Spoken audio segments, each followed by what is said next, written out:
Itu maksud dia. Recording in. Baik. Jadi puan-puan sekalian, kakak-kakak sekalian,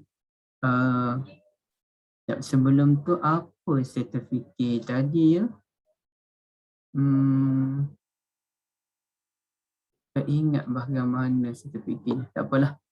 Okey, kita lihat pada terjemahan hadis ya. Sebelum terjemahan hadis tu, boleh tak sesiapa yang volunteer dulu? Cik Anis Arsila, siapakah guru Imam Bukhari dalam hadis ini?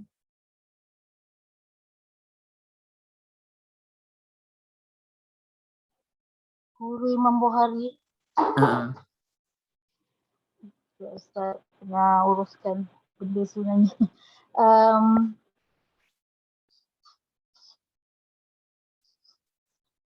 Yang mana kak? Guru Bukhari. Guru Bukhari. Ada. Ibnu Aun tu. Kak Lina dah bocor rahsia dah tadi. Oh, tak rasa mana. Yang awal kak, yang awal sekali lah Guru Bukhari. Musaddad. Sebab hadis ni kan Bukhari bawa kak. Jadi Bukhari yang cerita haddatsana Musaddad. Guru kami Musaddad ada sampaikan hadis kepada kami. Dia ambil hadis tu daripada guru dia namanya Bishr. Gitu. Okey, baik. Kak Syida, siapakah sahabat Nabi yang meriwayatkan hadis ini? Tak fokus tadi Ustaz. Okey, kita cubalah.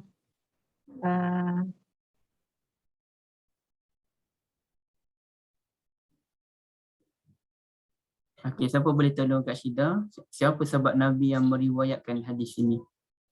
Bishrun qala hadatsana Abu Bakar. Apa dia? Abu Bakar. Abu Bakar? Ini Ayahnya. Abi Bakar. Abu Bakrah ya, Abu Bakrah bukan Abu Bakar. Abu Bakrah. Kan kita dah cerita, poin dia senang je. Yang mula-mula ni mesti guru Bukhari. Yang sebelum nama Nabi tu mestilah sahabat yang meriwayatkan hadis kan. Cumanya mungkin di sini timbul kekeliruan. Mana satu yang riwayatkan tu Abdul Rahman ataupun ayahnya Abi Bakrah kan. Baik, hadis ni diriwayatkan oleh ayah Abdul Rahman yang namanya Abu Bakrah radhiyallahu anhu. Abu Bakrah ni merupakan antara sahabat Nabi SAW yang agak masyhur ya. Baik. Silakan Ifah untuk terjemahkan hadis ini. Mungkin agak berat sikit lah hadis ni untuk diterjemahkan, tapi cuba Ifah bermula dengan zakara Nabi SAW qa'ada ala ba'irihi.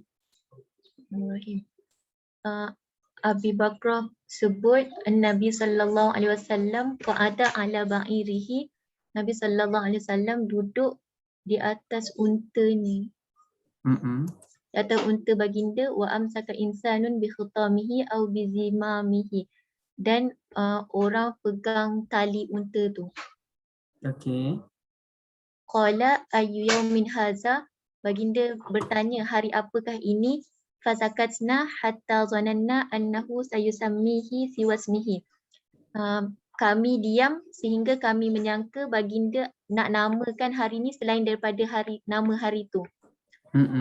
Qala alaysa yaumun nahr. Baginda bertanya, yauman nahr. Baginda berkata, bukankah hari ini hari Nahru? Qulna bala. Kami berkata benar. Hari Nahar tu hari apa Ifah? Hari korban. Raya hari 10 Zulhijjah lah. Qulna bala. Kami berkata ya. Qala fa ayyu syahrin hadha. Baginda berkata, bulan apakah ini? Baginda bertanya, bulan apakah ini? Fasakatna hatta dhananna annahu sayusammihi bighairi ismih. Kami diam sehingga kami menyangka baginda ingin menamakan bulan itu dengan nama lain. Faqala alaysa bidzil hijjah. Baginda bertanya, bukankah ini bulan Zulhijjah? Qulna bala. Kami berkata benar. Qala fa inna dima'akum wa amwalakum wa a'radakum bainakum haramun. Baginda bersabda, sesungguhnya darah kamu dan harta kamu dan kehormatan diri antara kamu haram kahurmati yaumikum hadha. Haram ke hormat Ustaz? Haram. Haram. Seperti mana pengharaman hari ini. Fi syahrikum hadha, fi baladikum hadha.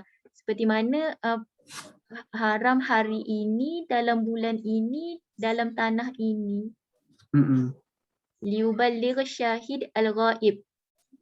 Untuk orang yang datang menyampaikan kepada orang yang tak ada. Untuk orang yang hadir menyampaikan kepada orang yang tiada. Fa inna syahid asa an yuballigh man huwa a'la au a'lahu minhu. Boleh jadi orang pening Ustaz. Inna syahid tu kembali pada liuballighi syahid tadi Orang yang datang tu mudah-mudahan apa yang mudah-mudahan dia menyampaikan kepada orang yang lebih faham. Kalau mudah-mudahan dia jadi doa. Oh asal ni boleh jadi. Oh. Minta maaf Puan Ana. Asa boleh jadi orang yang boleh jadi orang yang datang tu sampaikan kepada orang yang lebih faham daripadanya. Okey. Sebenarnya Ifah tak baca laju. Cuma laju tu maknanya Kak Ana nak buat catatan. Tak sempat tu. Tapi ala kullin bagi saya terjemahan Ifah tak laju dan sangat tepat dia. Okey, terima kasih banyak Ifah atas tuan-tuan menterjemahkan pada kita ni. Ini cerita tentang sebab Kak Ana nak buat catatan tu. Nabi masa tu dia atas unta ceritanya. Nabi dia atas unta. Dan ada seorang sahabat Nabi tu dia pegang tali unta tersebut supaya unta tu tenang ya. Unta tenang, dia tak bergerak ke sana ke sini. Dan ulama pun bahaslah siapa orang yang pegang tali unta tu. Ada riwayat yang menyatakan orang yang pegang tali unta tu ialah Bilal. Okey, ada yang kata Ammar bin Kharijah. Ammar bin Kharijah ni kita kena tengok di sini, dia ada pensyarahan dia tu. Okey ni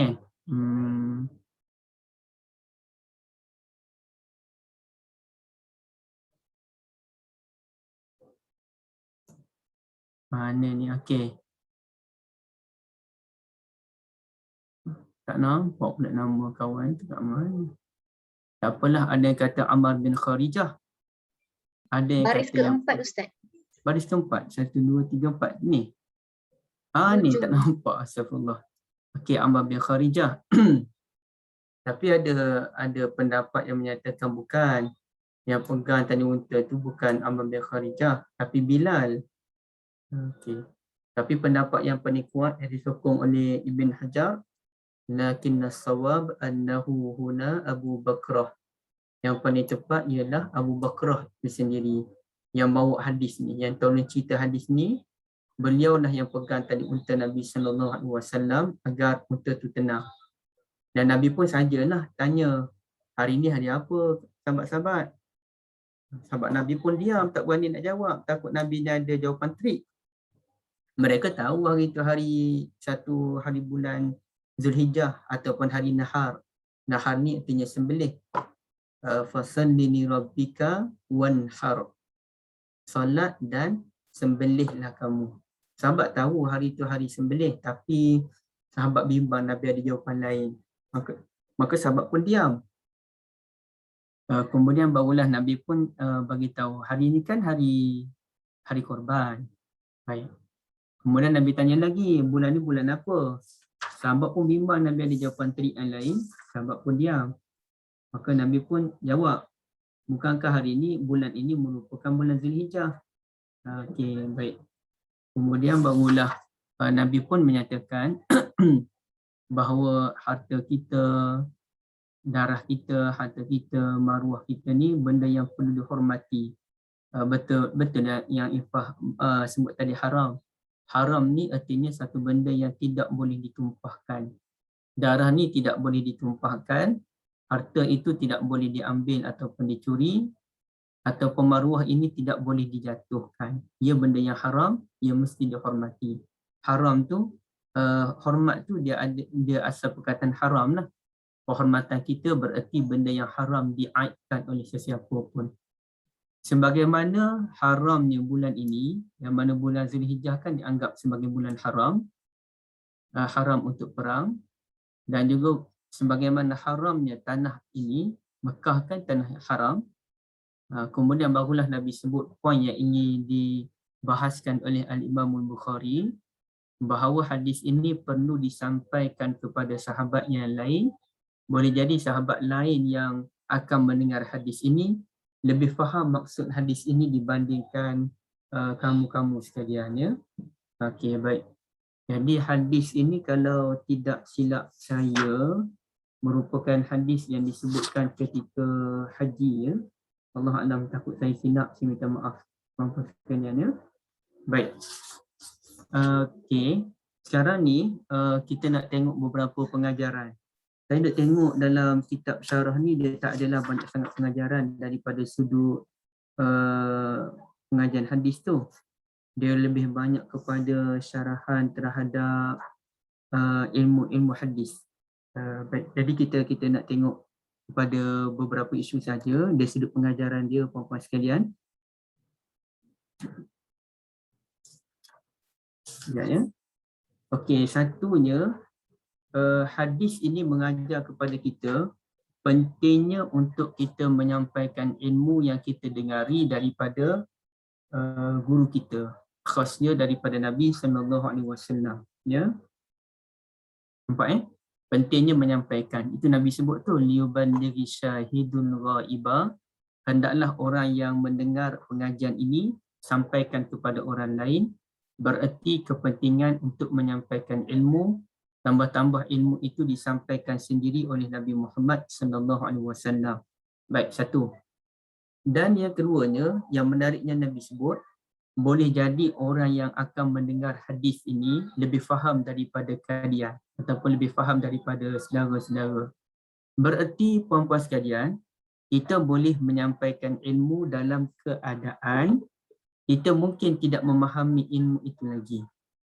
Jadi boleh sahabat Nabi itu dia tak faham sangat apa mesej yang nak disampaikan oleh Nabi SAW.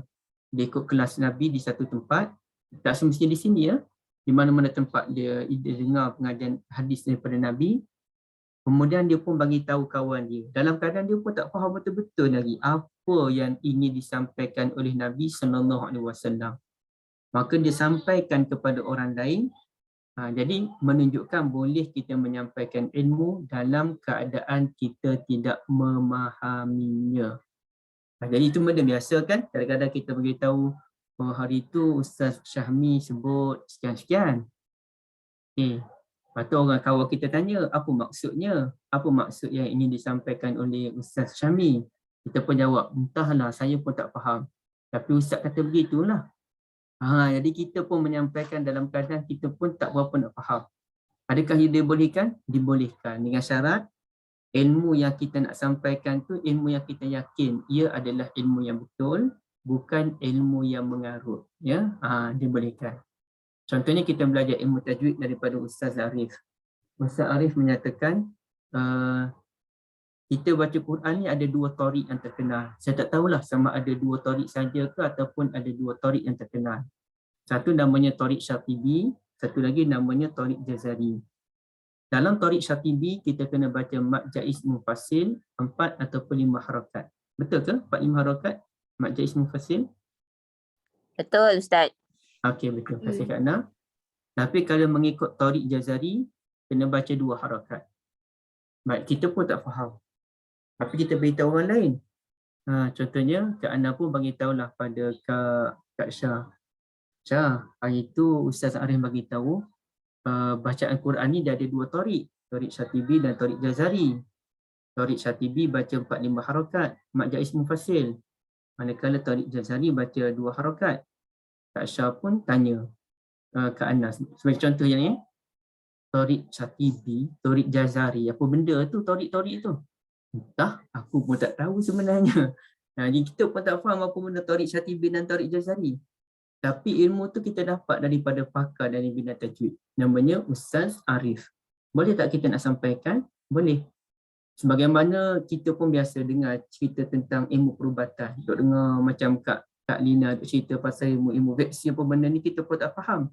Tapi boleh tak kita nak cerita pada orang? Kita boleh cerita pada orang. Kita tangkap poin-poin Kak Lina sebut. Tapi kalau orang tanya lebih-lebih, entahlah, aku pun tak tahu sebenarnya. Tapi aku dengar daripada kawan aku tu, dia pandai dalam bidang tu. Jadi benda tu dimulihkan berdasarkan hadis ini, ya. Baik, itu perkara yang kedua.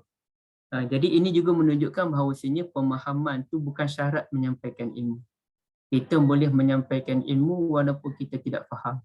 Sebab itu dia dalam kes guru ni, dia ada guru level dia juga.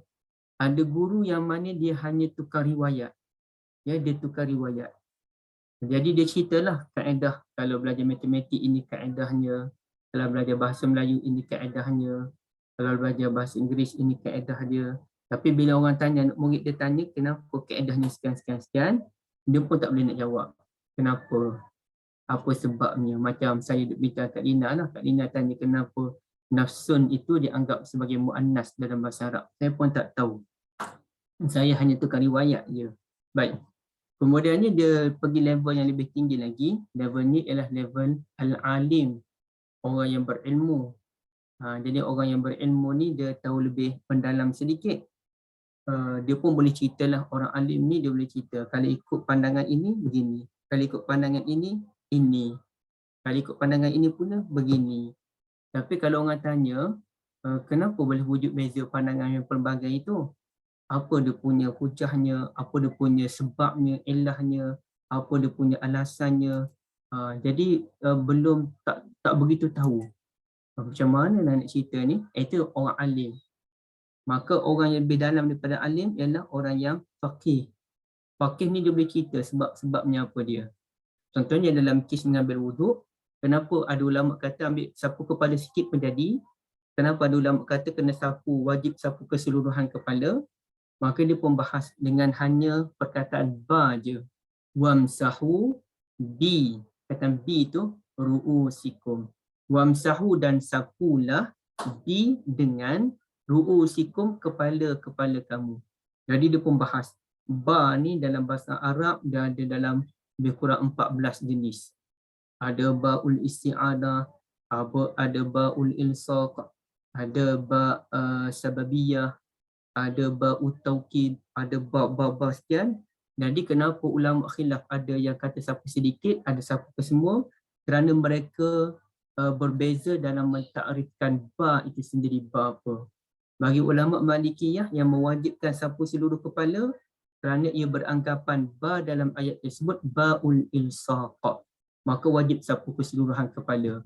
Manakala Imam Syafi'i pula kata sekian-sekian. Jadi itu level faqih, orang yang mendalami sesuatu benda sehingga dia boleh cerita sebab perbezaan pendapat yang wujud, ilahnya kenapa, ilah ni sebab, hujahnya kenapa, dalilnya apa. Kemudian akhir sekali dia boleh nyatakan pula, pada pendapat saya, pendapat yang paling kuat dalam sekian pandangan yang ada ini ialah pendapat B sebagai contoh. Iaitu pendapat Al-Imam Syafi'i menyatakan wajib sapu sedikit tetapi sunnah menyapu keseluruhan kepala ketika mengambil wuduk. Jadi kalau dia boleh cerita macam tu, itu namanya Al-Faqih. Orang yang mendalami ilmu. Ya? Baik. Sebab tu dah ada isu, puan-puan sekalian, orang yang alim ni bukan sekadar orang yang merawi ataupun meriwayatkan. Dia hafal fakta-fakta yang ada, dia pun cerita. Sekian. Bukan itu tanda orang yang alim.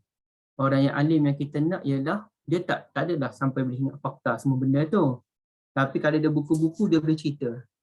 Sebabnya macam mana? Maknanya dia tahu di mana punca permasalahannya wujud itu. Itu namanya Al-Faqih. Ya? Orang alim yang kita mahukan. Kemudiannya, boleh jadi orang yang datang kemudian tu orang yang lebih faham daripada orang yang masa tu. Walaupun benda ni panjang juga nak berlaku, tapi benda tu boleh berlaku. Maknanya boleh jadi generasi sahabat ini, walaupun mereka hidup sezaman dengan Nabi SAW, tapi boleh jadi fahaman tabi'in lebih tepat daripada fahaman sahabat. Dan walaupun ulama-ulama tabi'in, tabi'in, adanya Al-Imam Syafi'i, adanya Al-Imam Malik, adanya Al-Imam Bukhari, boleh jadi dalam beberapa perkara. Kalau bukan semua perkara lah, boleh jadi dalam beberapa perkara, ulama pada tahun 2000 ulama pada tahun 1990, ulama pada tahun abad ke-19 ini lebih memahami mesej yang nak disampaikan oleh Nabi SAW atau lebih faham tentang ilmu fiqh itu dibandingkan dengan ulama-ulama zaman dahulu. Walaupun benda tu jarang berlaku, tapi benda tu boleh berlaku tak?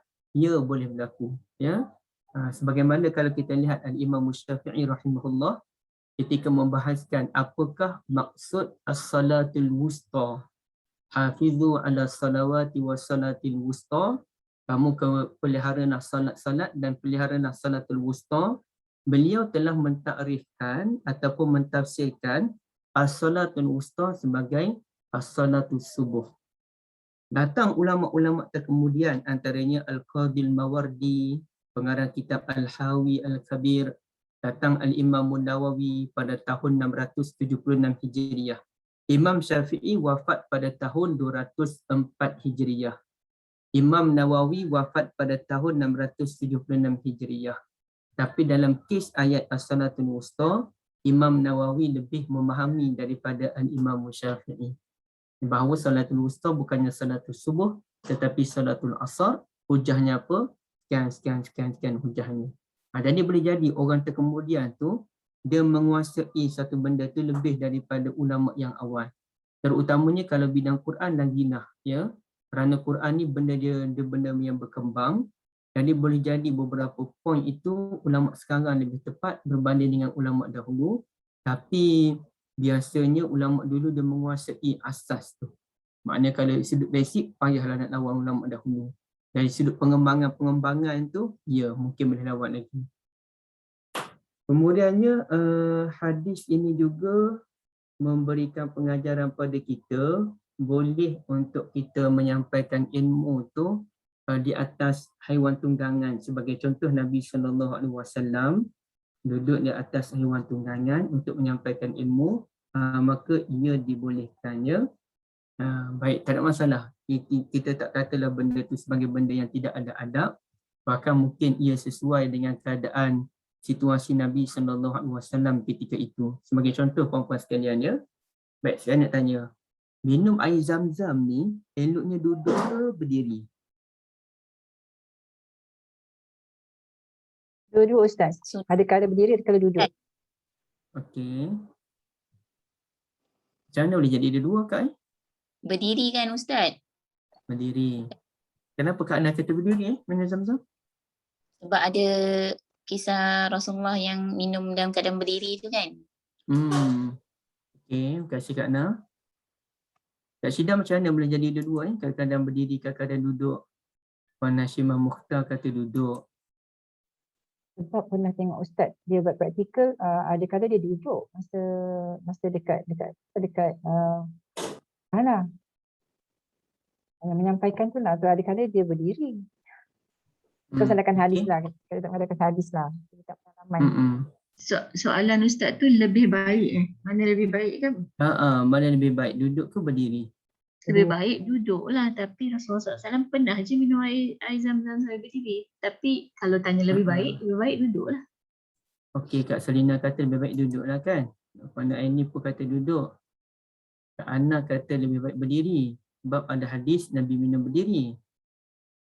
Okey, ada jawapan lain lagi? Puan Cik Nyonya dari Terengganu? Berdiri Ustaz, ikut Rasulullah, diri. Berdiri ikut Rasulullah, sama Kak Ana. Terima kasih banyak Puan. Okey, ada lagi tak jawapan lain? Ifah sendiri macam ni Ifah? Diri Ustaz. Berdiri sebabnya? Ada hadis air zam-zam Ustaz kan? Ada hadis air zam-zam. Okey. Di sini kita dapat lihat wujudnya dua pendapat dalam kelas JAA ni. Al-qaulul awal yaqul annal jinsa fi syurbi zamzam ahsan. Wal qaulul akhar bil akas. Satu lagi kata kena berdiri kan. Satu kata duduk, satu kena berdiri. Maknanya ialah dia sudut duduk dan minum tu, berdiri dan duduk tu, dua-dua tu diharuskan mengikut keadaan. Tapi ceritanya cerita air zam-zam kan. Saya masih ingat lagi bagaimana dalam satu usrah Ada seorang kakak tersebut minum berdirilah lebih baik daripada minum duduk. Kerana Nabi buat begitu. Dan bila saya baca pula dalam tulisan, dalam Google, dia kata minum berdiri lebih baik kerana molekul yang terdapat pada air zam-zam tu mengikut kajian yang dibuat sekian. Kalau kita minum berdiri lagi baik untuk badan kita kerana molekul air zam-zam itu sendiri. Kerana ada kajian yang menunjukkan perkara demikian. Baik, izinkan saya untuk memberikan penjelasan. Antara benda yang boleh merosakkan dunia penyaluran maklumat pada masa sekarang, puan-puan sekalian, ya, ialah tulisan yang mendakwa adanya kajian. Ya, saya dah jumpa banyak dah tulisan yang demikian. Sikit-sikit mendakwa ada kajian. Sikit-sikit mendakwa ada kajian. Ya, termasuk dalam apa-apa benda lah. Jadi ada kajian tu betulkah wujudnya kajian? Kalau wujudnya kajian yang mengkaji air zam-zam tu ada molekul sekian-sekian, yang mana kalau minum berdiri tu lebih elok daripada minum duduk, dan kalau kajian tu memang absah, memang betul-betul dibuat dan diterima, diperakukan, pasti kerajaan Saudi akan mengambil kajian itu untuk mendengar pembentangannya dan dimaklumkan kepada seluruh jemaah haji, jemaah umrah di kapal di mana-mana mengikut kajian yang diperakukan sekian, minum berdiri zam-zam itu lebih baik daripada minum duduk. Tapi terjumpa ke maklumat-maklumat demikian? Tak. Ia hanyalah dakwaan demi dakwaan. Wujud tak wujud badan pengkaji kita tak tahu. Wujud tak wujud nama syariah, nama benda yang buat kajian tu pun kita tak tahu. Sebagaimana dulu saya ingat ada orang nak jual air, alat nak cek air ni tuan-tuan dan puan-puan. Dia pun tunjuklah cek air masak macam mana, cek air ni pula macam mana, cek air masak air pipe macam mana. Kemudian dia cek pula air daripada penapis air macam mana. Kemudian dia kata air zam-zam tak boleh. Kalau cek air zam-zam ni rosak alat ni. Kita pun tak berani lah. Alat tu harga ratus-ratus, 200-300.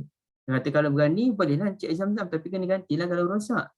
Tapi saya fikir balik, aduh alat boleh rosak nak cek air zam-zam, teruk benar. Tapi sebab ugutannya kalau rosak kena bayar 200-300, kita sudah mana ada duit. Sekarang pun tak mampu nak bayar 200-300. Tapi sepatutnya saya buat je lah kan. Jadi ini dakwaan demi dakwaan puan-puan sekalian. Ya? Sedangkan kalau kita lihat kepada hadis Nabi SAW, adakah wujud menyatakan, hadis menyatakan Nabi selalu minum berdiri air zam-zam? Tak ada. Yang kita jumpa sekali. Ketika kata Ibn Abbas radhiyallahu anhuma bagi air zam-zam pada Nabi dan Nabi minum dalam keadaan berdiri, maka ulama pun bahas hadis itu daripada aspek keharusan minum berdiri. Bukannya ulama bahas hadis itu daripada aspek keutamaan minum zam-zam sambil berdiri. Tak ada. Bukan ada keutamaan minum zam-zam berdiri. Tetapi keharusan minum berdiri. Maka ulama pun bahas kenapakah Nabi SAW minum air zam-zam itu dalam keadaan berdiri. Maka antara pandangannya ialah kerana masa itu tidak sesuai untuk Nabi duduk. Situasi masa itu tak sesuai. Kalau Nabi duduk tu macam kita nak tahu juga Nabi duduk di mana. Kalau di area Kaabah, maknanya orang sedang sibuk tawaf, maka tak sesuai Nabi minum dalam keadaan duduk kerana mengganggu orang yang bergerak untuk tawaf. Tapi saya tak pasti di mana tu. Jadi kerana tak sesuai masa tu, maka Nabi minum berdiri. Ataupun Nabi sengaja berbuat demikian agar Ibn Abbas sebagai seorang yang pakar dalam bidang ilmu sampaikan maklumat ini pada orang lain. Saya pernah memberi minuman zam-zam kepada Nabi SAW dan Nabi minum dalam keadaan berdiri supaya orang maklum. Oh, rupa-rupanya minum zam-zam sambil berdiri ataupun minum air sambil berdiri dibolehkan. Tak mengira air itu zam-zam ke, bukan zam-zam ke, dibolehkan untuk minum berdiri. Jadi dalam keadaan lain, Nabi SAW duduk. Jadi dalam kisah ni dia ada dua pandangan lah. Satu kata berdiri boleh, duduk pun boleh. Satu kata duduk lebih utama, berdiri makruh. Yang pertama tu duduk pun boleh, berdiri pun boleh, cuma duduk lebih utama. Yang kedua pula kata duduk, kena duduk, kalau berdiri makruh, tetapi tidak berdosa, makruh je. Baik, Jadi begitu ya. Kembali pada perbincangan tadi. Jadi sekarang ni kita lihat, mungkin orang melihat macam tak berapa sesuai untuk Nabi SAW duduk belakang unta, atas unta untuk menyampaikan ilmu. Tapi keadaan pada masa itu membuatkan Nabi sesuai untuk menyampaikan ilmu dalam keadaan duduk atas unta. Ya, kesesuaian dia. Baik. Dan hadis ini juga menjadi pedoman kepada ahli ilmu untuk menunjukkan kenapa Nabi duduk atas unta ketika menyampaikan ilmu. Oh, rupa-rupanya ada kemungkinan duduk tempat tinggi tu. Nabi nak duduk di tempat yang tinggi, maka unta lah yang boleh membantu Nabi untuk kelihatan lebih tinggi supaya ramai orang dapat melihat Nabi SAW. Dan mungkin kita tertanya-tanya macam mana Nabi nak sampaikan maklumat kalau yang mendengar tu 10,000 orang sahabat. Persoalan ini dapat kita fahami kalau kita lihat dalam kes orang perang kan, cerita-cerita perang dan televisyen sebagai contoh. Macam mana mesej dia tu sampai kepada semua orang dengan menggunakan signal. Kalau tenteranya, kalau komander perang kata serang panah, maka dia tunjuk satu isyarat, maka orang pun tiup satu alat dia tu, maka pemanah pun serang. Kemudian kalau tentera suruh bertahan, undur ke belakang, maka pengawal dia pun bagi isyarat guna alat tadi, maka orang tahu alat ni bunyi sekian-sekian, kena undur ke belakang. Jadi zaman Nabi SAW, pembesar suara tidak ada, maka Nabi menyampaikan suara itu melalui orang-orang muballigh yang menyampaikan suara Nabi SAW. Nabi letaklah orang dia masing-masing. A duduk sini, B duduk sini, C duduk sini. Nabi pun sebut. Alaysa ya, Nabi sebut contohnya, ayyu yaumin hadha, maka yang mendengar suara Nabi pun cakap kuat-kuat untuk orang ke belakang dia. Ayyu yaumin hadha, orang di sebelah sana pula cakap kuat-kuat pada kawan dia pula yang lain. Ayyu yaumin hadha. Jadi dia sampai macam tu. Sahabat dia. Nabi pun kata, alaysa yauman nahar, kata Nabi, sahabat yang dengar A, B, C, D tadi dalam kelompok yang pertama akan sampaikan pada geng dia. Alaysa yauman nahar, lepas tu orang sana pula. Jadi dia berkembang. Dari sini, bergerak ke sini, bergerak ke sini, bergerak ke sini. Maka suara Nabi SAW tadi akan didengari oleh semua orang. Untuk mesej yang disampaikan oleh Nabi tadi, diketahui oleh semua orang. Tapi antara cara untuk menyampaikan suara bagi tinggi ialah tempat duduk yang tinggi. Maka Nabi SAW sengaja duduk di atas unta, kata ulama, berdasarkan pemerhatian ulama, supaya suara Nabi itu lebih didengari oleh orang-orang yang kedudukannya lebih rendah. Maknanya duduk ke atau berdiri lebih rendah daripada Nabi yang duduk atas unta. Jadi di situlah dia punya ada panggil apa, satu syariat, bukan syariat, disunnahkan atau diharuskan untuk berada di tempat yang tinggi bagi menyampaikan maklumat dengan lebih jelas. Itulah jadi kalau khatib bahagian masjid tu, kalau masjid Cahaya Iman tempat Kak Syida tak berapa tinggi. Tapi ada setengah orang tu, dia punya setengah masjid tu tinggi kau main lagi dia punya tempat khutbah dia. Supaya dia dapat menyampaikan mesej itu dengan baik dan orang dapat lihat muka dia. Wallahu a'lam. Ya, ada sebarang persoalan sebelum kita masuk bab yang baru. Ya Allah, panjangnya bab yang baru ni. Fenomena sekarang kan kebanyakan ustaz-ustaz menyampaikan ilmu dalam kereta. Perbandingan kereta dan binatang tunggangan tu macam samalah kiranya kan?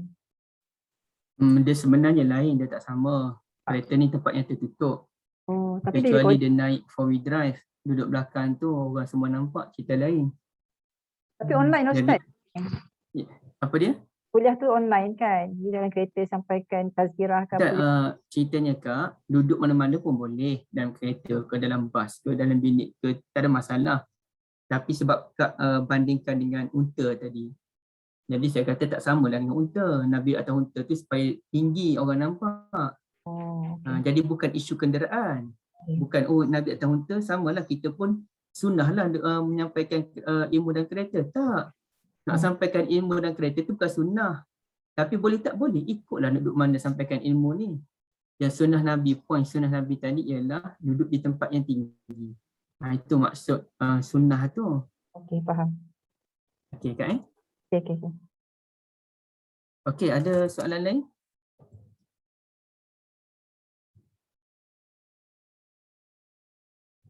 Ataupun ada tambahan poin-poin yang ingin disampaikan?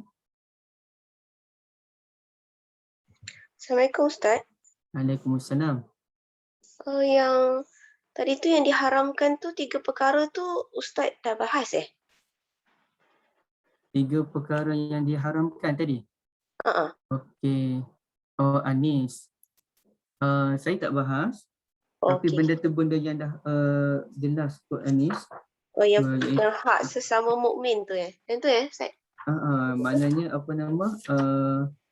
Darah, harta dan maruah. Ini 3 benda yang perlu dipelihara lah. Darah confirm kita kena jaga kan. Maknanya mempertahankan nyawa. Okey, kita sebut sikit. Mempertahankan nyawa adalah satu benda yang wajib kan. Sehingga kita boleh, kalau dalam hukum Islam tu, seseorang yang terbunuh orang yang cuba membunuhnya, maka dia dianggap tidak bersalah. Tapi kena tengok pula lah kesnya macam mana. Harta pun begitu, kita wajib mempertahankan harta kita dalam keadaan apa sekalipun, sehingga kan kita boleh berhenti daripada solat semata-mata ingin menyelamatkan harta kita. Contohnya tengah kita solat, tiba-tiba ada orang ambil beg kita, tambah-tambah kaum wanita lah, kaum ibu, orang ambil beg, boleh tak kita berhenti untuk tangkap puan-puan kita dapat jerit beritahu orang lain? Jawabnya dibolehkan, berhenti solat untuk menyelamatkan harta. Kalau orang guna alasan, solat kan Allah, harta kan dunia. Maka kita jawab balik, harta tu pemberian Allah. Maka pemberian Allah tu kita kena jaga. Walaupun beg tangan tu macam suami yang belanja ataupun kita beli dengan duit gaji kita. Tapi sama ada suami belanja atau duit gaji kita, itu semua pemberian daripada Allah yang mesti kita hargai. So mesti kita berhenti solat untuk menyelamatkan harta kita. Kecualilah kalau dia curi tu duit RM10 je, kita pun ada duit banyak, tak apalah, kita boleh sedekahkan. Okey, baik. Tapi kita ni ingat, pencuri ni walaupun kita halalkan, kita nak sedekah, dia lepas dengan kita je, dengan Allah dia tak lepas. Dia dosa dengan manusia ni merupakan dosa dengan Allah. Walaupun manusia maafkan, tidak semestinya Allah ampunkan. Okey, baik.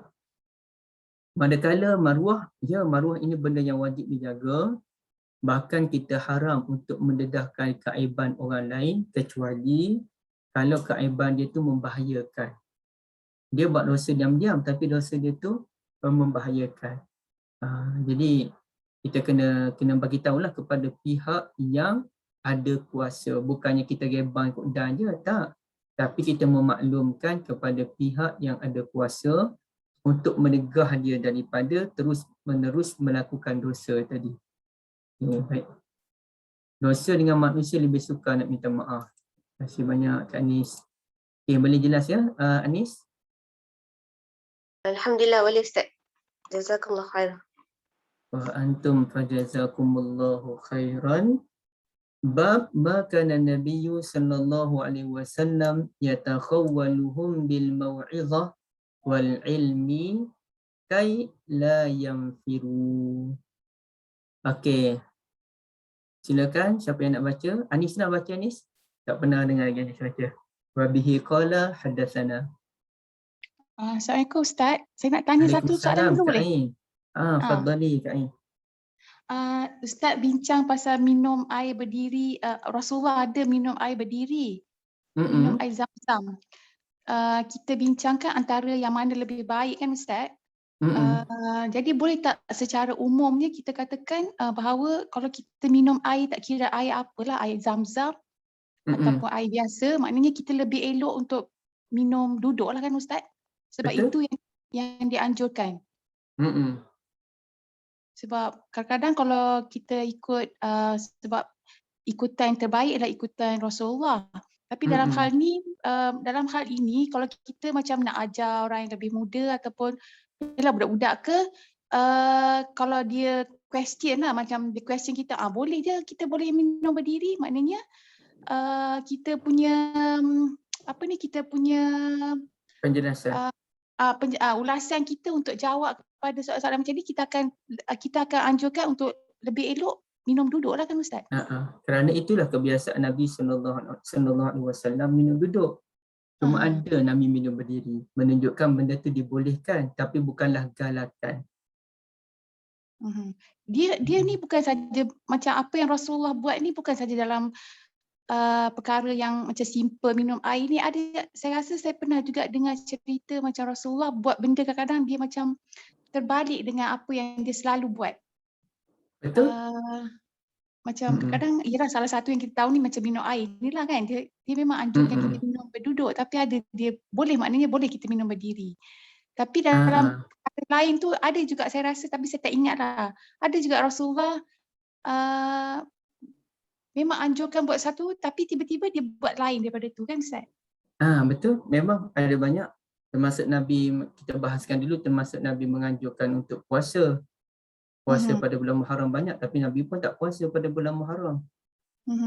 Okay. Ada Nabi buat benda yang bertentangan dengan yang Nabi ajar, tapi ada faktor yang panjang dibahaskan oleh ulama.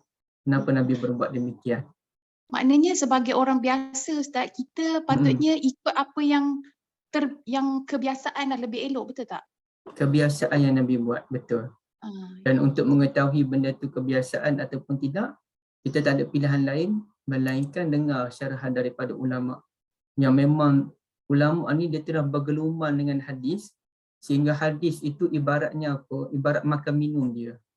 Macam kita ni kan, kalau tanya Kak Ain lah sebagai orang pandai masak, jadi tanya Kak Ain pasal masak, Kak Ain tahu.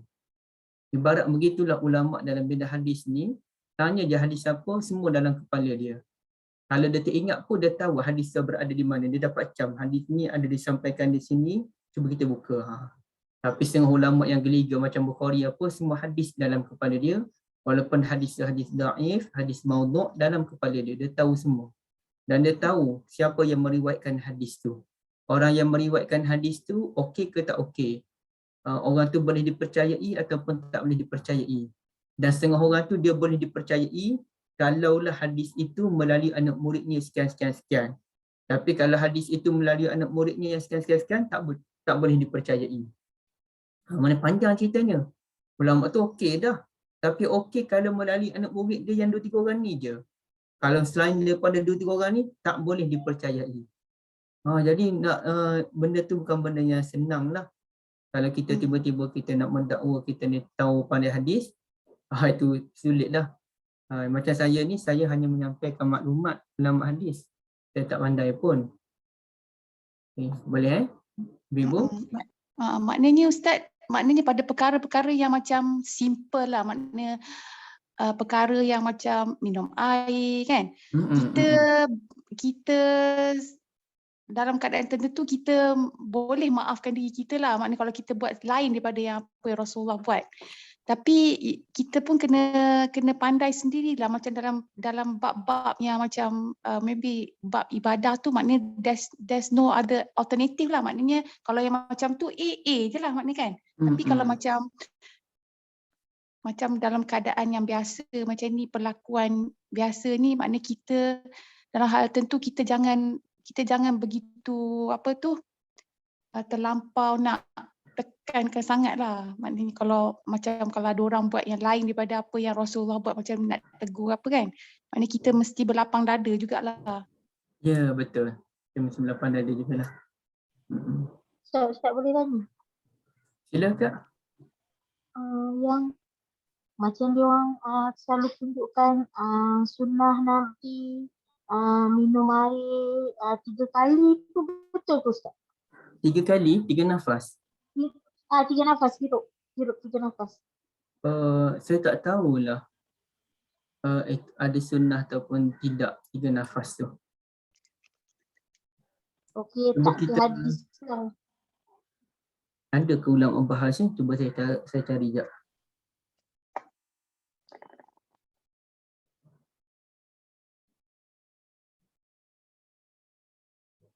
Ada siapa yang ada jawapan ke?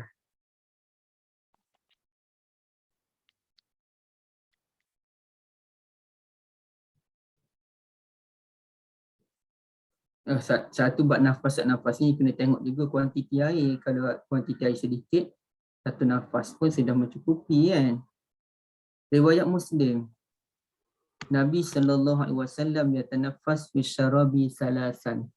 Nabi ni dia minum air dengan 3 nafas. Dan kata Nabi, innahu arwa wa abra wa amra. Ia lebih melegakan, bersih dan bermanfaat.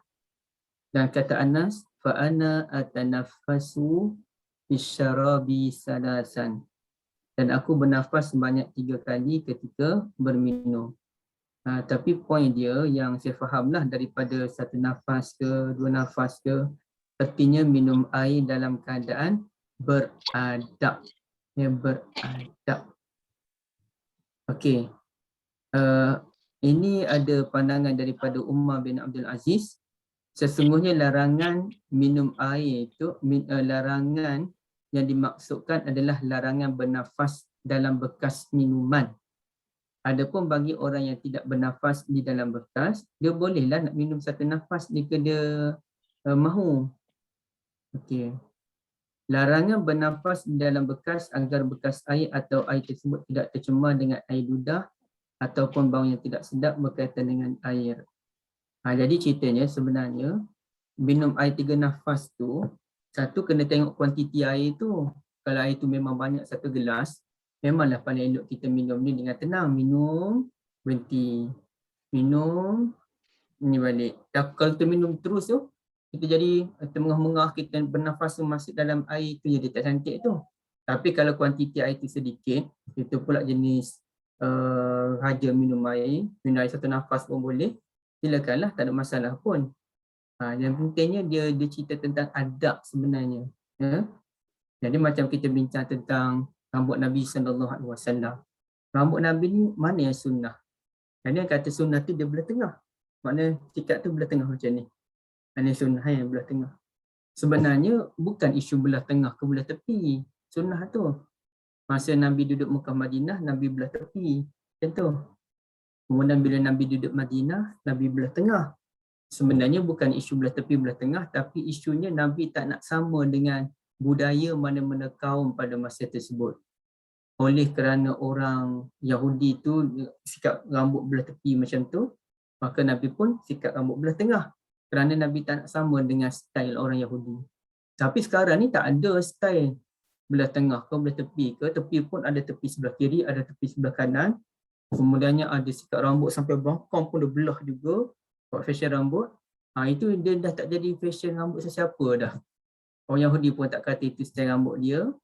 Orang Islam pun tak dakwa itu style rambut dia. Maka yang paling sunnahnya dalam bab sikat rambut ni ialah kemas mengikut rambut masing-masing. Kalau orang tu sesuai belah tepi lah.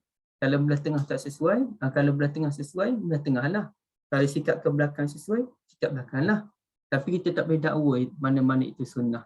Melainkan yang kemas. Kemas itu sunnah. Okey, boleh?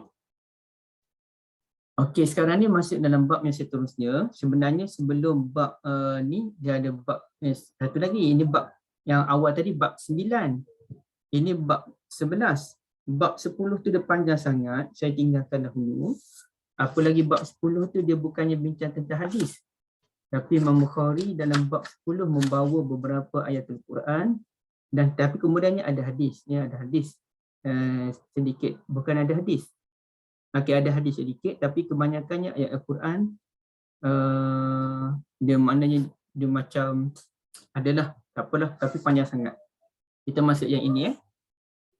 Bab makan Nabi sallallahu alaihi wasallam yatakhawwaluhum bil mau'izati wal ilmi kay la yanfiru. Silakan Anis.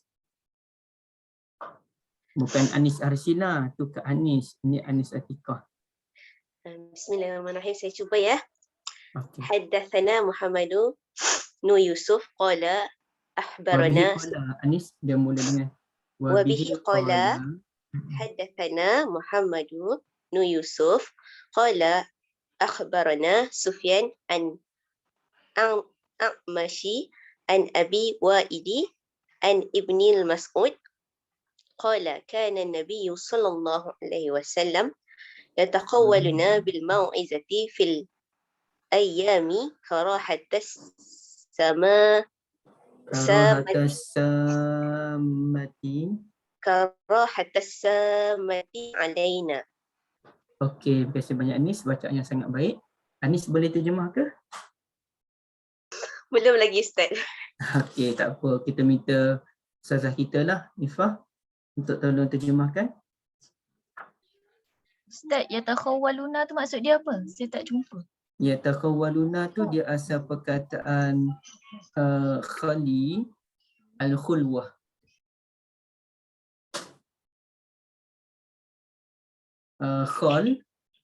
Khali ni maknanya sunyi, sepi. Kalau yatakhawwaluna maknanya Nabi ni macam mana ya? Nabi ni mendiamkan majlis ilmu, maknanya Nabi tak menyampaikan ilmu. Itulah. Macam kosong Ustaz. Biar kosong. Kosong. Naam, kosong. Bismillahirrahmanirrahim. Mengosongkan majlis ilmu. Yes, betul kata Ifah. Translate Ustaz. Silakan. Qala kana Nabi sallallahu alaihi wasallam yatakhawwaluna bil mau'izah fil ayyam. Biasanya Nabi kadang-kadang Nabi sallallahu alaihi wasallam ada kosongkan hari kami daripada memberi peringatan karahatas samah alaina, sebab takut kami bosan. Okey, terima kasih banyak Anis, Ifah ya. Maknanya ada masa tu Nabi tak buat majlis ilmu. Supaya apa? Supaya orang tak bosan. Asyik ilmu manjang kan. Kerana ni JAA ni, ilmu jabatan ni ada lagi. So ada lagi. Macam ni pun hari Ahad kan.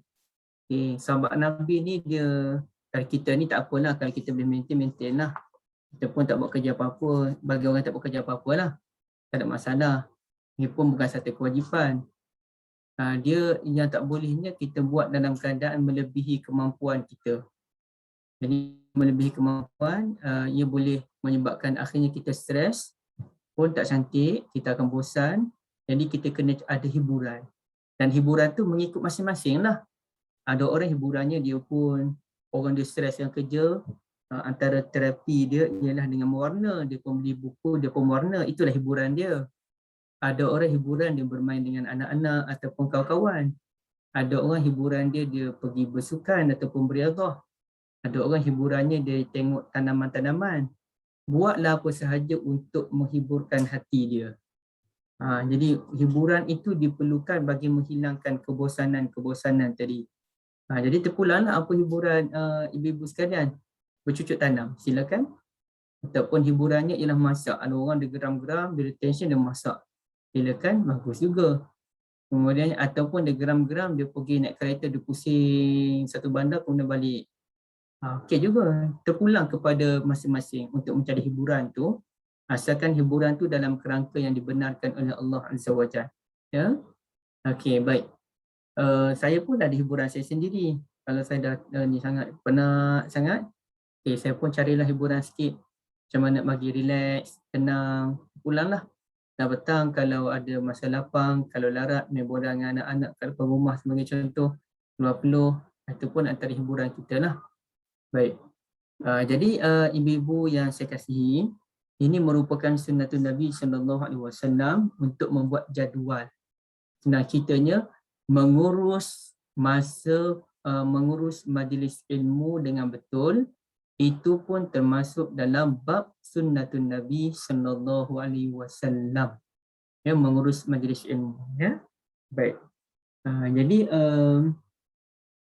dia macam mana pun kami suka, saya selalu menyebut pada ibu-ibu yang paling penting dalam bab sunnah ni ialah pengurusan.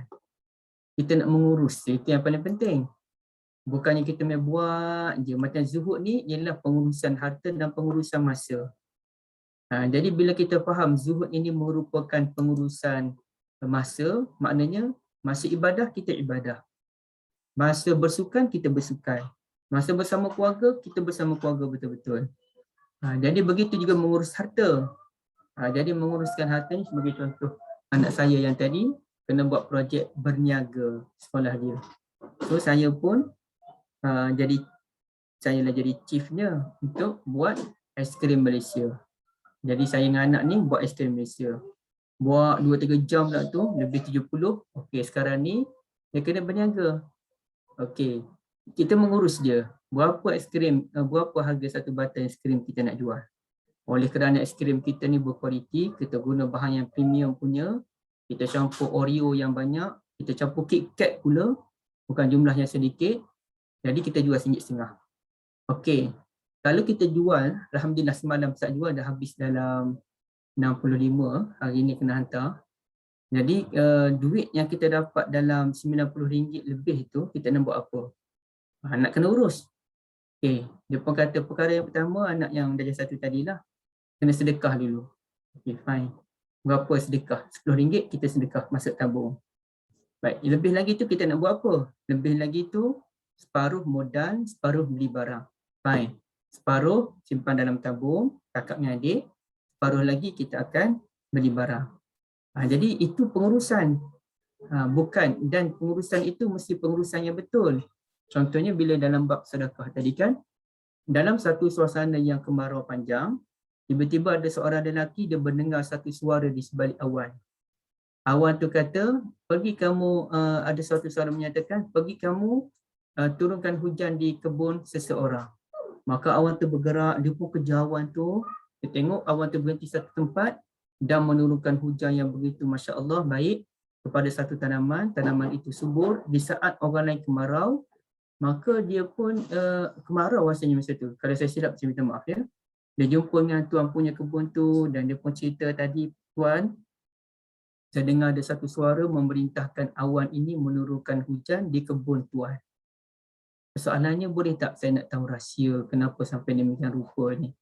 Dia kata sebenarnya saya ni kalau dapat harta, saya bagi pada 3. Saya bagi kepada sedekah, yang kedua untuk modal, yang kedua untuk diri dia lah. Simpanan, nak belanja dan sebagainya. Baik, dan mengikut riwayat lain, sedekah tu pun dia bagi pada 3 bahagian, 3 kumpulan. Anak yatim, ibu tunggal dan ibnu sabil kot, saya lupa dah. Tapi 3 bahagian pula dia bagi. Adakah bererti kalau contohnya dia dapat duit sebanyak RM9,000 Malaysia lah, contoh bulan tu RM9,000, adakah bererti sedekah RM3,000, modal RM3,000, simpanan RM3,000? Sebab dia bagi 3. Adakah itu maksudnya? Jawabnya tak. Bukan bagi 3 tu artinya jumlah sama banyak. Bukannya bila untung RM9,000 maka RM3,000 sedekah, RM3,000 simpanan, RM3,000 modal. Kalau RM3,000 banyak tu. Sedangkan orang gaji dalam RM7,000-8,000 sebulan, puan-puan sekalian. Ni gaji RM7,000-8,000 sebulan ni. Bila pergi zakat tahunan tak sampai RM2,000 pun. Zakat pendapatan tu tak sampai RM2,000. Itu gaji RM7,000-8,000 sebulan. Tolaklah dia punya komitmen dia yang lain tu kan. Itu pun zakatnya tak sampai RM2,000. Jadi takkanlah yang RM9,000 sebulan ni kena bayar zakat RM3,000. Banyak benar kan macam tu. Artinya kalau RM9,000 gaji, tengok pendapatan isteri rumah tu macam mana. Suami isteri dua-dua bekerja kah? Berapa pendapatan isteri rumah? Anaknya macam mana? Mungkin duit banyak tapi anak-anak belajar sekolah swasta. Maka tanggungannya banyak. Jadi bila dia kira-kira semua-semua, berapa kemampuan dia untuk sedekah dalam keadaan tidak menyiksa diri dia. Contohnya dia mampu sedekah dalam bulan tu sebanyak RM200 dengan gaji RM9,000. Okey, fine. RM200 sedekah. Maknanya ada bahagian sedekah. Bahagian sedekah tu berapa? RM200. Bahagian simpanan berapa? RM2,000. Yang lain-lain tu macam mana? Yang lain-lain tu belanja makan, minum, yuran sekolah, takaful, kereta, rumah, sebagai itu. Api lagi, air lagi, apa lagi api sekarang makin bertambah-tambah kerana orang duduk kat rumah je kan. Saya selama ni api dalam 50 ke RM70 je selama ni. Sekarang alamak RM150, RM170 sebab duduk rumah je, duduk pasang laptop yang panjang. Dulu lain lah. RM50, RM60. Dengan cerita orang RM300 api sebulan. Aircon 24 jam. Sekarang kita rasa RM170 api rumah aku. Terkejut kita. Tapi maknanya dia tengok kepada kehidupan tu. Jadi bahagi tu bukannya bahagi sama banyak. Inilah namanya az-zuhud. Az-zuhud ni pengurusan harta. Tapi jangan sampai kedekut. Gaji RM20,000, sedekah RM200. Agak-agaklah gaji RM20,000 takkan sedekah RM200. Puan-puan sedekah tu dalam RM1,000. Baru sesuai. Baik. Jadi ibu-ibu yang saya kasihi, Yang pentingnya ialah pengurusan. Pengurusan terpenting. Pengurusan macam Nabi SAW, walau sibuk macam mana pun, Nabi petang-petang akan pergi jumpa isteri-isteri baginda. Yang malam giliran tu adalah, malam ni contohnya giliran Ummul Mukminin Juwairiyah. Nabi tidurlah rumah Ummuna Juwairiyah. Tapi petang-petang tu Nabi tanya khabar, apa khabar Juwairiyah? Pergi sana pula, apa khabar Saudah? Pergi sana pula, apa khabar Safiyah? Di sini pula, apa khabar Zainab? Tanya sembah-sembah sedikit. Nabi pergi rumah isteri Nabi lain pula tanya khabar sikit-sikit. Kemudian Nabi pun, sebab Nabi ni sibuk banyak kerja, tapi Nabi tak berhenti untuk meluangkan masa bertanyakan khabar isteri baginda. Apalagi rumah isteri baginda tu dia tak duduk jauh sangat, sebelah kiri masjid kan, tak jauh sangat. Okey, baik. Jadi ibu-ibu yang dirahmati Allah sekalian, itu pentingnya ialah pengurusan, pengurusan. Termasuk majlis ilmu pun perlu diurus dengan sebaik-baiknya. Ya, mungkin saya pun ada silap, saya minta maaf. Tapi maknanya kalau kita dapat menguruskan majlis ilmu dengan baik, itulah yang sunnahnya. Ya, baik. Sebagai contoh, ada satu cerita bagaimana orang suka mendengar pengajian daripada Abdullah bin Mas'ud radhiyallahu anhu.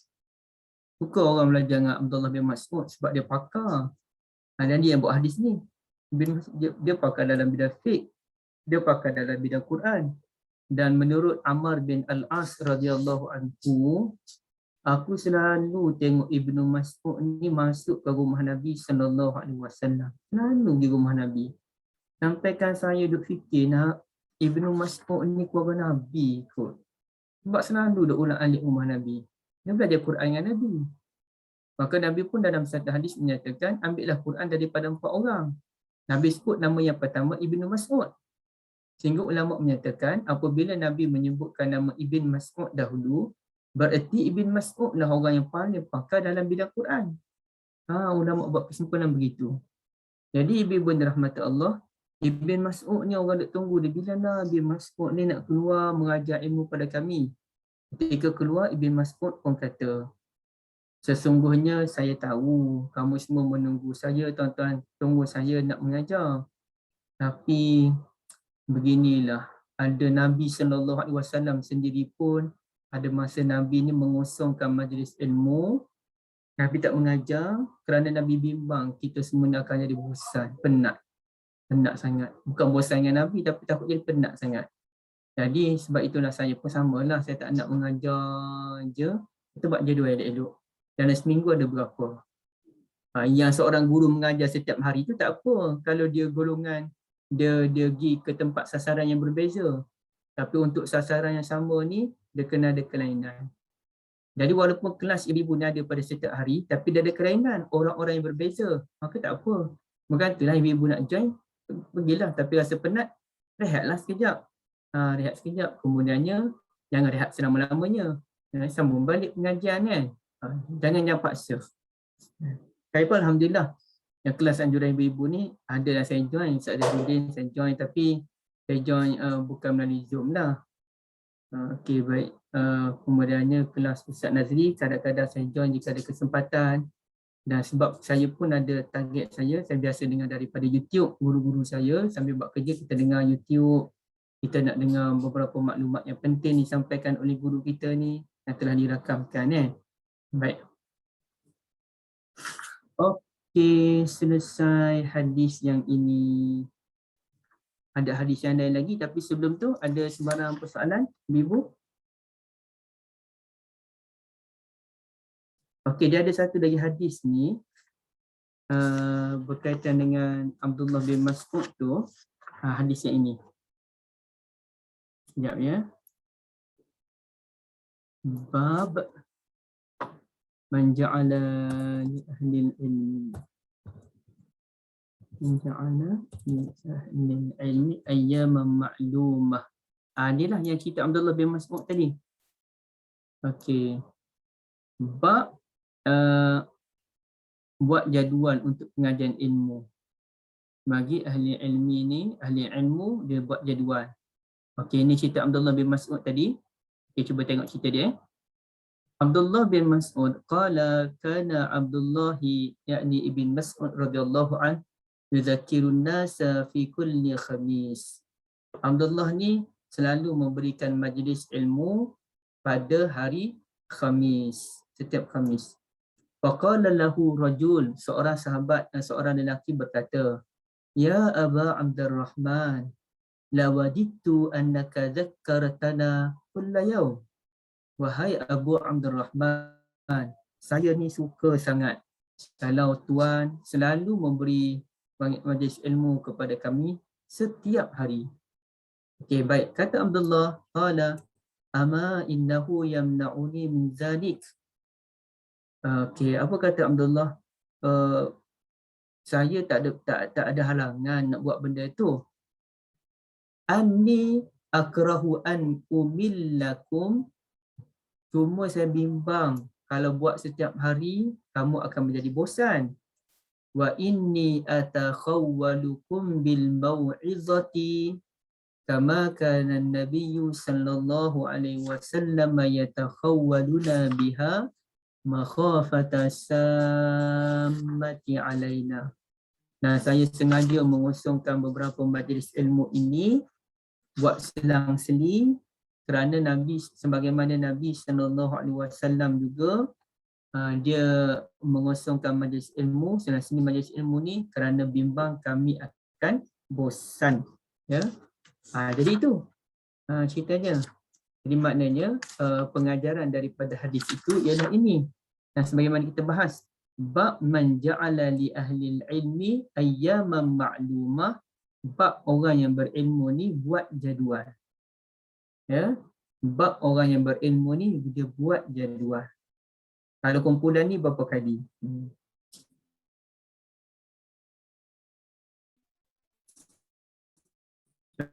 Bosan. Nah, saya pun tak sedap juga kalau orang dah bosan dengan saya kan 2 minggu sekali. Kata sekali je seminggu ustaz. Nanti kalau ada ustaz fikir perlu dan orang pun nak, okay, kita boleh bincang balik. Tapi kalau nak buat 2 kali seminggu sekarang juga terus nak buat, tak boleh lah. Tapi kalau orang rasa perlu, okey. Jadi itu adab kita. Contohnya kat Syida ya, puan-puan sekalian, ada satu tempat tu minta saya untuk kelas Al-Quran. Dia kata nak cuk ustaz ni pada setiap hari Jumaat. Okey, saya kata insya-Allah boleh hari Jumaat. Kemudiannya dia kata kita try dulu sekali ustaz. Okay, saya kata pada dia, Kak, yang paling baik ialah jangan terus cuk saya pada setiap hari Jumaat. Dan itulah yang biasa saya sebut pada mana-mana kelas pun. Akan datang, nak cuk terus saya dapat nombor ustaz ni daripada sekian-sekian pada kawan saya ke, nak cuk ustaz ni terus pada hari sekian-sekian. Setiap minggu. Biasanya saya akan sebut tunggu dulu, try dulu sekali. Kalau sekali tu, alamak, tak sedap rupa-rupanya. Ya, sebaik tak cuk terus. Jadi senang. Kalau Kak dengan jemaah kata kuranglah Zuhairi itu tak sesuai lah dengan kita, penyampaian dia pun gitu je. Okey. So Kak pun cancel, minta maaf. Ustaz tak dapat teruskan kerana tak sesuai dengan kami. Okey, kita pun okey tak apa. Nasib baik try dulu sekali. Kalau cuk terus macam mana? Bukankah dah langgar janji? Jadi begitulah dengan kalau orang jemput saya kuliah di surau sebulan sekali pun, saya akan kata jangan terus cuk sebulan sekali. Jemput saya sekali dulu. Lepas sekali itu buat mesyuarat, bincang mesyuarat ni ke ataupun WhatsApp, bincang sama AJK, nak panggil saya setiap bulan ke tak. Kalau rasa tak sesuai, jangan panggil. Supaya tidak timbul penyesalan. Kita dah tercuk orang, tapi rupanya orang tu tak mampu memenuhi piawaian kita. Jadi rugi, nanya kita nanti. Jadi itu adab orang yang berilmu. Dia kena tahu, dia sesuai ke dia tak sesuai. Dan orang berilmu ni pun dia terbahagi kepada beberapa kumpulan. Ada orang berilmu dia pandai menulis dia. Bab menulis memang dia perfect. Tapi bab bercakap, kita dengar pun ada duk sengguk, mengantuk, tutup mata semua tu. Ada orang yang pandai bercakap je. Tapi bab menulis tak ada. Ada orang pandai goreng je. Goreng je. Sebenarnya tak ada apa perempuan yang dia sampaikan sepanjang kuliah tu. Dia goreng je banyak. Aduh. Kita dengar 2-3 jam. Rupanya baru 2 poin je baru kita buat. 2 poin tu pun sebenarnya kita dah tahu. Cuma tak tahu nak tulis apa, tulislah juga 2 poin je. Sebab tak tahu nak tulis apa dah. Tapi ada orang yang mana dia Allah berikan anugerah menulis pun dia pandai, menyampaikan ilmu pun dia pandai. Tapi mustahil dia pandai banyak benda. Sebab kalau dia pandai banyak benda, dia tidak akan fokus. Cuba ibu-ibu bayangkan kalau saya ni pandai dalam bidang teknikal, ambil video pandai, melukis pandai, buat ataupun buat design pun pandai. Kalau saya nak sampaikan maklumat dalam Facebook tu, saya design cantik-cantik. Saya pun buat ayat dia daripada Zulkhairi. Wah, hebat. Tapi kalau saya sibuk dengan benda tu, confirm saya akan kurang dalam ilmu. Sebab saya sibuk dengan design tadi, design dah berapa lama dah tu nak kena design tu. Dan Alhamdulillah Allah takdirkan seseorang tu tak pandai semua benda. Kalau pandai semua benda, dengan keterbasan masanya, dia takkan mampu nak capai semua benda. Jadi, saya memang tak pandai buat dunia teknologi ni. Design apa benda saya tak pandai, saya tak boleh. Kalau orang kata buatlah PowerPoint, jangan. Saya dah tension dah. Buat kepala saya tension, saya rasa nak mengamuk, saya moody hari tu. Jangan paksa. Kalau nak dengar, saya cerita boleh, saya boleh cerita bahan, tapi bahan saya words je, ataupun e-book je. Jangan suruh saya buat PowerPoint. Kecuali saya bagi bahan, buat sendiri PowerPoint. Tapi saya tak akan, saya payah nak terikat dengan PowerPoint. Saya tak pandai benda tu. Jadi PowerPoint kosong boleh lah. Kat Syida kosong putih je kat belakang. Orang tengok pun, hilang selera. Okey, jadi maknanya, orang yang berilmu pun kena ada adab. Orang yang menuntut ilmu pun kena tahu kemampuan. Kalau rasa tak mampu, jangan teruskan. Ya, kita kena tahu kemampuan diri kita, terbatas saja sendiri. Wallahu a'lam. Okey, kita ada 5 minit lagi. Ada sebarang persoalan, Ibu? Silakan sahabat-sahabat. Jika ada persoalan. Ustaz memanglah keadaan sekarang ni kan, majlis ilmu everywhere, di mana-mana Ustaz. Pagi, petang, siang, malam, subuh, malam, dia pada waktu sahur, pada waktu tahajud pun ada juga majlis ilmu. Ramai-ramai berselawat, ramai-ramai berzikir, ramai-ramai solat. Ajatlah kan. Tetapi itulah macam Kak Syeda tu mula-mula start dengan QMAP kan, daripada tahun lepas dengan QMAP tu kan. Tapi masa tu tak banyak lagi kuliah-kuliah yang lain semua. Tapi alhamdulillah kita boleh manage lah, boleh orang kata organize lah. Tapi sekarang bila dah banyak ni dengan kuliah kita ni pun hasil daripada jemaah-jemaah juga, cadangan jemaah-jemaah juga. Kita pun nak buat sesuatu tu kena orang kata kena tengok pada keadaan jugalah kan. Dengan kelas Ustaz Yusof tu kan, pagi, petang, siang, malam juga. Tengah hari pun ada, petang pun ada, malam pun ada kan. Jadi terserah pada jemaah lah. Kalau sekiranya rasa benda tu membebankan ke apa tu, pilih-pilih lah. Kita pun sebenarnya menjalankan kelas ni pun atas pilihan sahabat-sahabat jugalah kan. Kami dah lama dah sebenarnya dengan Ustaz Zul, dengan Ustaz-Ustaz yang lain semua tu. Tapi orang kata cuma PKP ni kita setiap minggu. Kali tu kan kita selang-selang lah 2 minggu sekali ke setiap Ustaz ni. Tapi disebabkan orang kata masa lapang tu banyak di masa PKP ni kan, jadi kita buat setiap minggu lah kan. Nanti tak keadaan masa dah habis PKP nanti kan kita akan bincang semula macam mana kan. So sahabat-sahabat Kat Syida, okey. Macam kita duduk di majlis ilmu ni kan, ada yang mengatakan sekiranya majlis ilmu tu berkaitan dengan Al-Quran, kita disuruh untuk memberi perhatian kepada majlis ilmu tu. Adalah tak dibenarkan, macam tak digalakkan kita masa kita dengar bacaan Al-Quran, penjelasan Al-Quran tu, kita buat kerja lain lah. Maksudnya kita macam tak fokus pada perbincangan mengenai Al-Quran tu. Itu yang kadang-kadang kita rasa bila buat Al-Quran tu kita terpaksa bagi masa, okey kita nak fokus juga, tapi ada sebentar kita buat kerja lain juga. Ada pendapat mengatakan macam tu. Benar ke Ustaz? Kalau kita berkata majlis ilmu berkenaan Al-Quran tu, kita kena beri perhatian. Kita kena duduk, maksudnya kita kena perhatian apa yang disampaikan Ustaz. Saya suka pegang pada konsep tadilah. Maknanya pentingnya pengurusan majlis ilmu itu sendiri. Dan tak wajib pun kita untuk mendengar walaupun majlis pengajian Quran sekalipun. Cuma sebaik-baiknya kita dengar. Tapi nak kata wajib, tak wajib pun. Ya? Allah A'lam. Sebab setiap orang tu dia ada kekuatan dia. Sebenarnya ibu dapat belajar seminggu sekali pun dah kira hebat dah. Apalagi belajar setiap hari. Jadi kalau nak kata kalau majlis ilmu tu, majlis Quran tu mesti wajib dengar pun, tak wajib. Tapi maknanya baiknya dengar. Tapi kalau kita tak ada kemampuan, tak apalah. Tapi kan selalu kena fikir kena pick up nama kan. Ustaz sebut nama-nama tu, alamak tak prepare apa-apa, dengar je kan. Selalunya macam tu kan. Sahabat-sahabat, ada persoalan ke? Saya nak tanya Ustaz. Okey, silakan Ain. Ustaz ada cakap tadi pasal pengurusan, salah satu pengurusan tu dalam pengurusan harta ataupun pengurusan pemberian kita ke apa. Kan ada satu contoh cerita pasal Rasulullah bertanya kepada sahabat kan, hari ini pada pagi hari ini siapa yang telah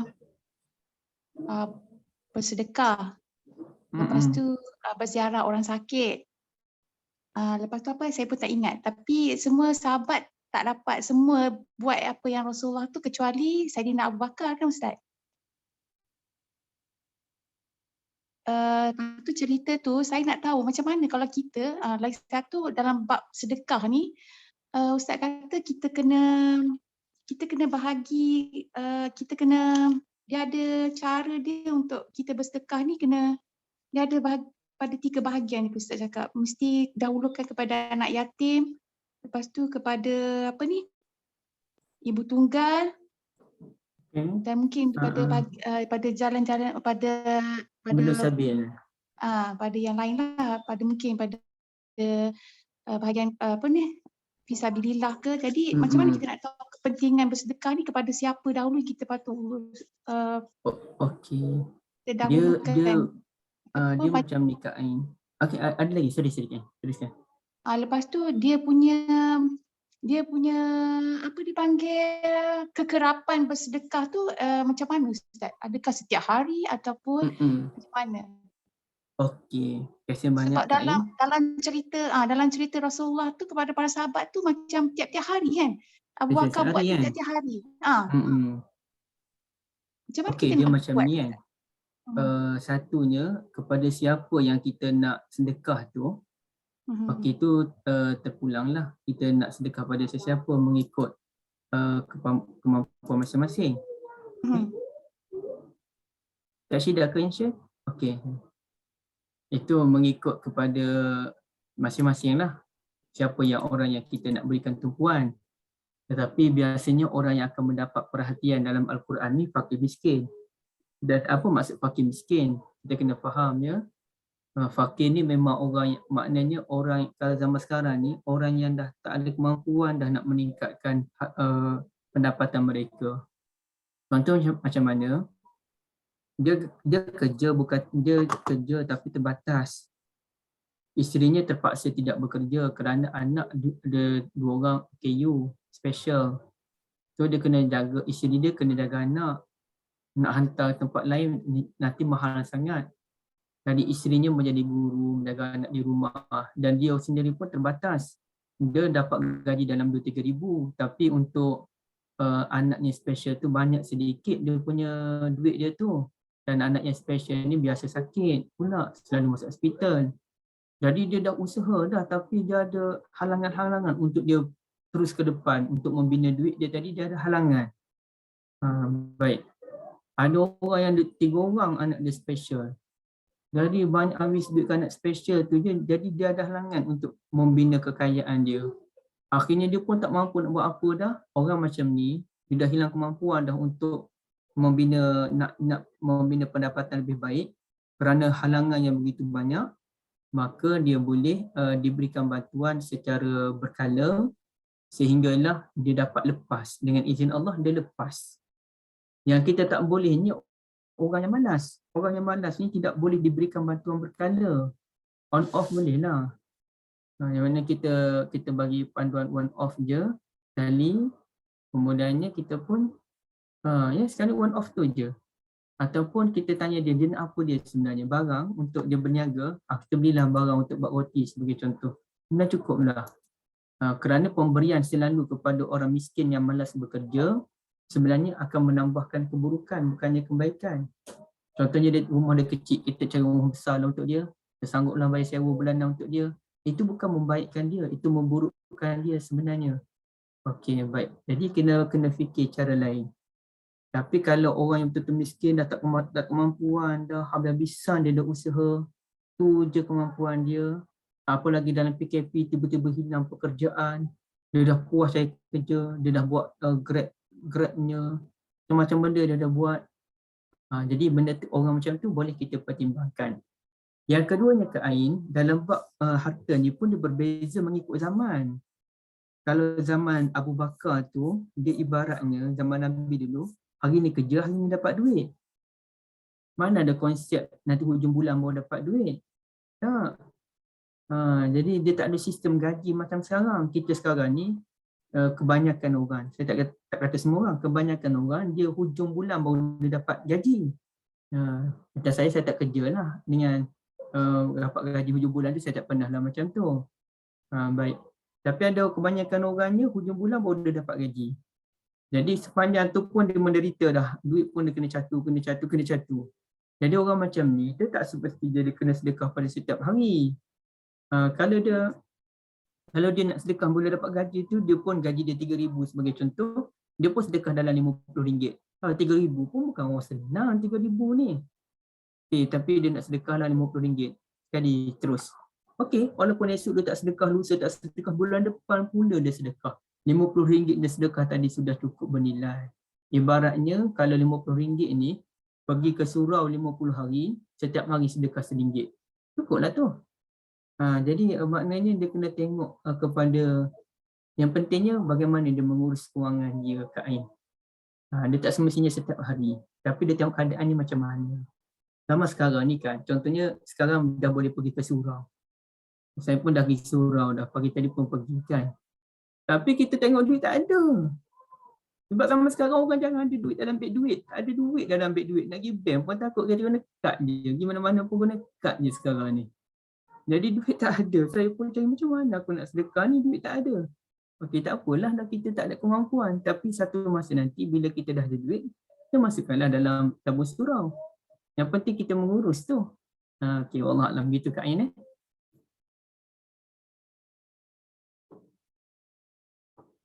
Okey, Kak Syida kalau tak ada, Kak Syida rasa berhenti di sini dekat saya, tapi boleh tak saya nak share satu benda dengan ibu-ibu sekalian. Kami ada saja nak share satu program kami buat ni. Ini namanya Kembara Jejak Anbiya. Saya pun tak share lagi di media sosial. Tapi ini kita punya program ni bermula pada 19 hari bulan. 19 hari bulan kita mula sampailah 19 hari bulan ni lah, 19 hari bulan September sampailah 28 November kita punya program.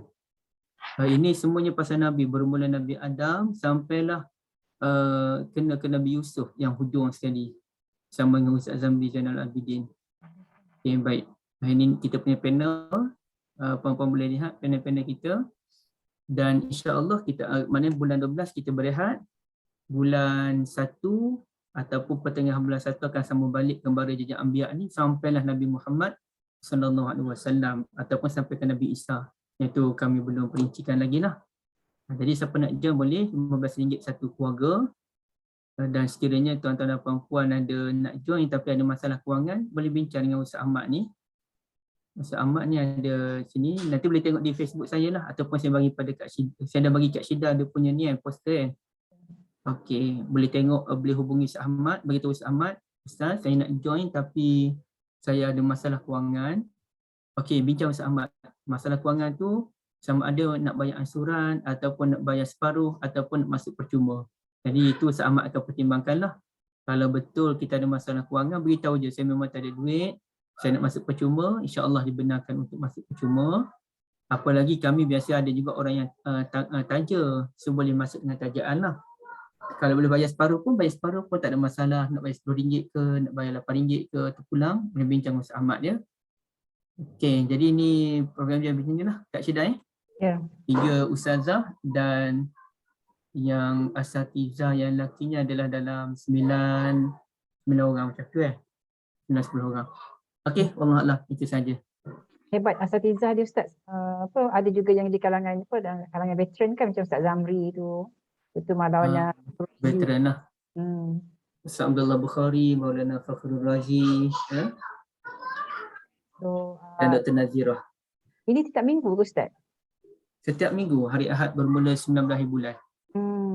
Okey, so kita pilihlah kot ya pengurusan masa jugalah ni kan. Mana yang kita rasa sebab ada yang mana rasa kita perlukan ilmunya lebih, kita fokuslah kan sebab setiap minggu kan. InsyaAllah.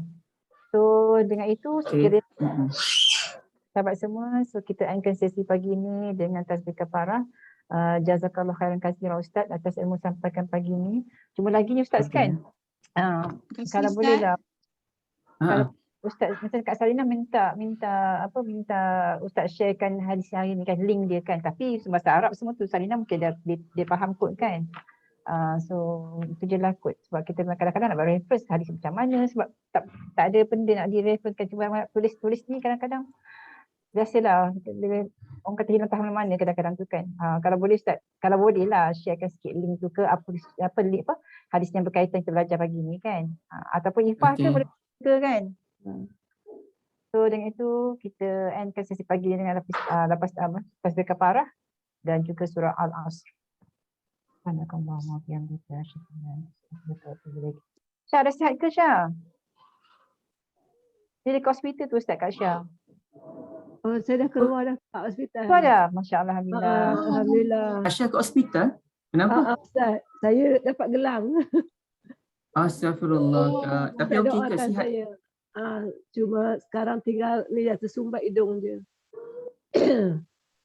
La ilaha Dah illallah. berapa hari tu? Hari ni hari ke-6.